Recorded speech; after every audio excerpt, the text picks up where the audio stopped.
هموطنان عزیز ما شاهد هستند که در هفته گذشته شام جمعه محترم دکتر عبدالله وزیر امور خارجه دولت اسلامی افغانستان به دعوت کنسولگری لس آنجلس به یک دیدار رسمی و دوستانه با هموطنان عزیز افغان در امریکا و به ایریا تشریف آورده و این محفل در سالن باشکوه فلامینگو پالاس برگزار گردید.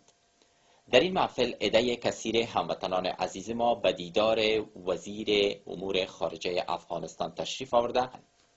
در جمع هموطنان عزیز ما دو خانم محترم قرار داشت که با حرفهای وزیر خارجه افغانستان موافقت نداشتند و با صداهای بلند انزجار شدیدشان را در مقابل دولت کنونی افغانستان و شخص وزیر قرار داد. تشریح کنیم که چی معنا برای که من بسیار مغشوش شدیم. معنای عزت نمیفهم که در این وقتا چی هست. فکر میکنم صدای بلند من شنیدم، من صدایشان شنیدم. در سابق چی معنا میداد عزت؟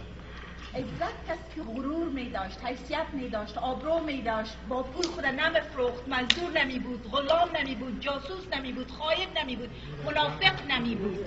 بله خوشبختانه که منافع شخصی خود، منافع ملت خود زیر پای نمی کرد.